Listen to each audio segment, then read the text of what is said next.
जनाब अकबरुद्दीन अब्दी साहब कायदे मुकर्रर मजलिस पार्टी तशरीफ ला चुके हैं। मैं उनके और आपके दरमियान ज़्यादा हायल हुए बगैर आपसे रुखसत होते हुए गुजारिश करूँगा कि अपने वोटों जिक्र और तस्करा है तो सिर्फ और सिर्फ मजलिस इत्तेहाद मुस्लिमीन का, पुराने शहर का, हैदराबाद का और मुसलमानों का। तो सवाल ये पैदा होता है, क्या ओवैसी बरादरान की गर्दनों को अपने पैरों में दबाने से क्या चीन की फौज की ताकत कम होने वाली है? क्या पुराने शहर के मुसलमानों को दहशतगर्दी का मरकज कहने से क्या हिंदुस्तान के बेरोजगार नौजवानों की बेरोजगारी दूर होने वाली है? सवाल है कि हैदराबाद में पाकिस्तानी है, रोहिंग्या है और सर्जिकल स्ट्राइक करने से क्या इस मुल्क की मईशत बेहतर होने वाली है? क्या रुपये की खर्च बढ़ने वाली है? क्या सर्जिकल स्ट्राइक के बाद कोविड का खात्मा होगा? क्या कोरोना खत्म हो जाएगा? लेकिन आज इन लोगों को मुल्क से मोहब्बत नहीं, मुल्क के बेरोजगार नौजवानों की फिक्र नहीं, मुल्क की सरहदों की हिफाजत करने की इनमें ताकत और खयानत नहीं, चीन को मुंह तोड़ जवाब देने की इनके पास जुर्रत नहीं, मईशत को सुधारने की कोई मंसूबाबंदी नहीं। सिर्फ अगर कुछ है तो नफरत, जहर और इस मुल्क को बांट कर, तकसीम कर, नफरत के जरिए अपने इक़्तिदार के कुर्सियों पर चिमट कर बैठे रहना। मजलिस इत्तेहाद मुस्लिमीन मजहब की सियासत नहीं करती, मजलिस इत्तेहाद मुस्लिमीन मतलब की सियासत नहीं करती, मजलिस इत्तेहाद मुस्लिमीन एक मकसद की सियासत करती है, मकसद को लेकर चलती है। और मजलिस इत्तेहाद मुस्लिमीन ने अपने अहिया से लेकर आज तक एक मकसद को लेकर आगे बढ़ी है। और वो मकसद क्या था? मरकज़ सियासी का मकसद था। वो मकसद क्या था? तालीमी पसमानदगी को दूर करने का। वो मकसद क्या था? माशी पसमानदगी को दूर करने का मकसद लेके चली। वो मकसद क्या था? इत्तेहाद को पैदा करना। मकसद लेके चली कि सेहत के मैदान में काम करो, सियासत के जरिए नाइंसाफियों पर आवाज उठाए, मरकज़ सियासी के जरिए अपने नुमाइंदों को ऐवान पार्लियामेंट व असेंबली वो बल्दिया तक पहुंचाए। मकसद क्या था? कि ऐवानों में जाकर मसाइल के लिए जिद रहे। आज कई सियासी जमातें अपने मंशूर को इजरा करते हैं, इलेक्शन मैनिफेस्टोज देते हैं, लेकिन मैं पूछना चाहता हूं कितने मैनिफेस्टोज आए? 70 वर्ष की हिंदुस्तान की आजादी, कई इंतखाबात हुए, कई मैनिफेस्टोज आए। क्या मैनिफेस्टोज पर अमल आवारी हुई? क्या वादे वफा हुए? क्या ऐलानात पर अमल करे? क्या तयफुनात को पूरा किया? सिर्फ वादे, ऐलानात, लेकिन हुआ क्या? क्या 2014 में 15 लाख अकाउंट में डालने का वादा नहीं किया? क्या 2 करोड़ नौकरियां देने का वादा नहीं किया? क्या स्मार्ट सिटीज का वादा नहीं किया? कहां है 15 लाख? कहां है 2 करोड़ नौकरियां? कहां है स्मार्ट सिटीज?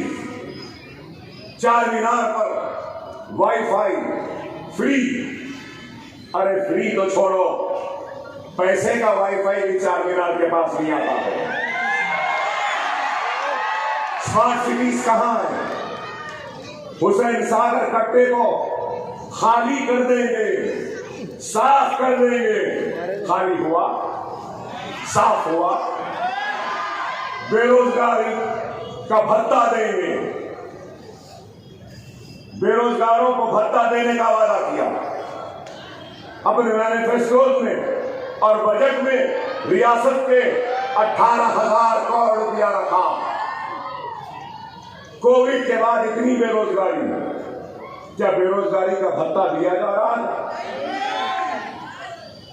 आप खुद गौर करिए, ये लोग सिर्फ बातें करते हैं, जबानी जमा खर्च और काम कुछ नहीं।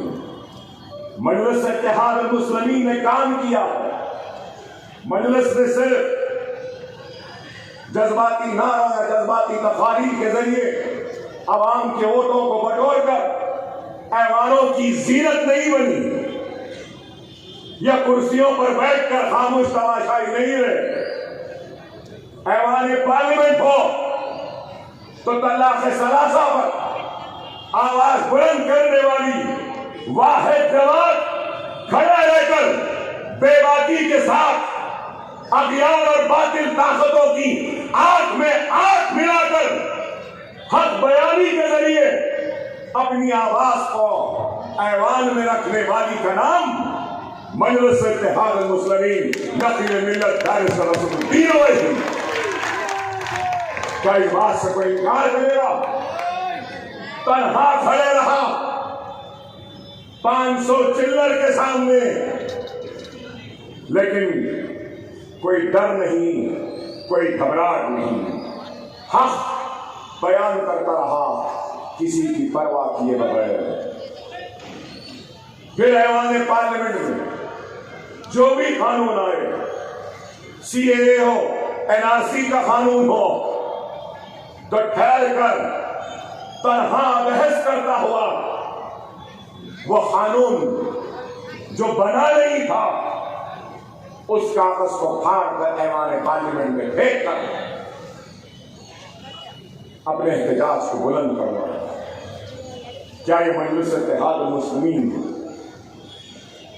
की सही मानों में नुमाइंदगी नहीं है आपके लिए? मजलिस इत्तेहाद मुस्लिमीन काम कर रही है। अगर ऐवान पार्लियामेंट में ये काम किया तो क्या ऐवान असेंबली में हम 7 अराकीन असेंबली में मिलकर काम नहीं किया? अरे हमारे तो इतने ज्यादा बड़े बड़े कारनामे हैं। अगर मौलिक का कलम आजाद होगा तो जरूर मौलिक लिखेगा कि कम तादाद में रहने के बावजूद भी इतने बड़े बड़े और इतने ज्यादा काम कराने वाली हिंदुस्तान में अगर कोई सियासी जमात है और किसी ऐवान में किया है तो वो मजलिस इत्तेहाद मुस्लिमीन है, जिसने आंध्रा के असेंबली से लेकर तेलंगाना के असेंबली में काम किया। क्या इस हकीकत से कोई इनकार करेगा कि हमने एक मकसद को लेकर आगे बढ़ते रहे? हमारा मकसद मरकज़ सियासी था, तालीम था, माशी मैदान में था। तो आप बताओ, क्या हमने मरकज़ सियासी के जरिए हमारी सोच को, हमारी फिक्र को, हमारे पैगाम को शहर हैदराबाद से निकाल कर क्या हिंदुस्तान के दूसरे हिस्सों में नहीं पहुंचाया? क्या हमारे पैगाम को आज महाराष्ट्र कबूल नहीं कर रहा है? हमारा पैगाम हमारे शहर से निकलकर बिहार तक गया और बिहार की आवाम ने कबूल किया। हमारी सोच, हमारी फिक्र महाराष्ट्र गई तो महाराष्ट्र की आवाम ने हमारी सोच को, हमारी फिक्र को कबूल किया। हमारी सोच उत्तर प्रदेश गई तो वहां की आवाम ने हमारी सोच को, हमारी फिक्र को, हमारे पैगाम को कबूल किया। आज हिंदुस्तान के हर कोने कोने वो तुम्हारा दिल है, ये हमारा दिल है। वो तुम्हारा ज़र्फ़ है, ये हमारा ज़र्फ़ है। आओ, अरे यार खड़े रह के कह रहा हूं, आओ। अगर कोई संगम के लोग आएंगे, कहेंगे अकबर भाई स्कूल में टीचर की नौकरी दे दो तो हिंदू को मैं अपने स्कूल में टीचर की नौकरी देने के लिए तैयार। आओ, अगर गौरीपुरा सुल्तान शाही से कोई हिंदू आता है तो आए, ओवैसी हॉस्पिटल असरा हॉस्पिटल में नौकरी देने के लिए तैयार है। अरे हम सबको लेकर चलते हैं। लाल दरवाजा, गौरीपुरा, सुल्तान शाही, छतरी नाका, उपगुड़े की गुर्बत हिंदू राष्ट्र से दूर होने वाली नहीं है। बेरोजगारी सिर्फ नारे लगाने से नहीं होगी, गेरुआ परचम लेके जाने से नहीं होगी। 20 बरस पहले अगर तुम भी साथ हो जाते तो तुम्हारे पास भी 2-4 स्कूल बन जाते। अरे यही है, यही है। अरे हम काम कर रहे हैं।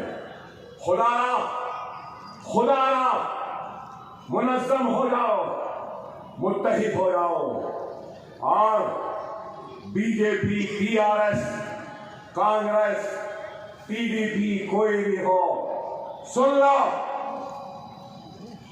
तुमसे डरने या घबराने वालों का नाम मजलिस इत्तेहाद मुस्लिमीन नहीं है। ना तुमसे घबराते ना तुमसे डरते। अकबरुद्दीन ओवैसी जेल जाने तैयार है, हाथों में हथकड़ियां पहनने तैयार है, पैरों में बेड़ियां पहनने तैयार है, अपने सीने पे गोलियां खाने तैयार है, पुलिस की लाठियां खाने तैयार है, लेकिन अल्लाह उसके रसूल की कसम तुम्हारे सामने झुकने को तैयार नहीं है। इसलिए कि ये सर अल्लाह की बारगाह में झुकता है और मुझे फख्र है कि मैं मुसलमान हूं, मुझे फख्र है कि मैं मोहम्मद रसूलुल्लाह सल्लल्लाहु अलैहि वसल्लम का उम्मती हूं, मुझे फख्र है कि मेरे पास सबसे बड़ी ताकत है और वो ताकत ला इलाहा इल्लल्लाह मुहम्मदुर रसूलुल्लाह है। ला इलाहा इल्लल्लाह मुहम्मदुर रसूलुल्लाह, ला इलाहा इल्लल्लाह मुहम्मदुर रसूलुल्लाह। कलमा पढ़ने वाला मुसलमान हूं, किसी के बाप से डरने वाला नहीं, ना ही कल के चाय वाले से डरने वाला, ना ही कोई योगी खोगी से डरने वाले। अरे किसी से नहीं, हम अल्लाह से डरने वाले, अल्लाह को मानने वाले हैं।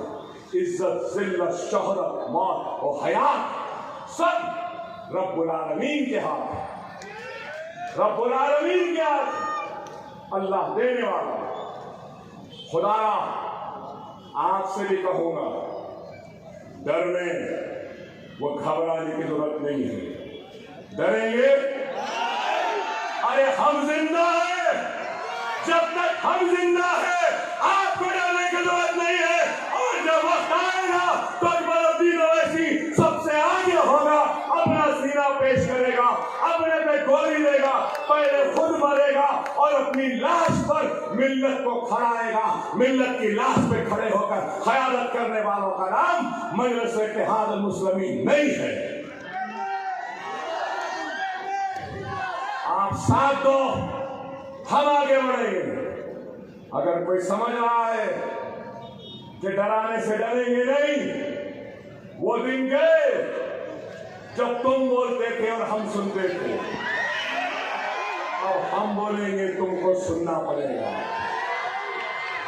सर्जिकल स्ट्राइक करने वाला अकबरुद्दीन ओवैसी के 4 जुमलों की आतिश नवाई का तुम मुकाबला नहीं कर सकते।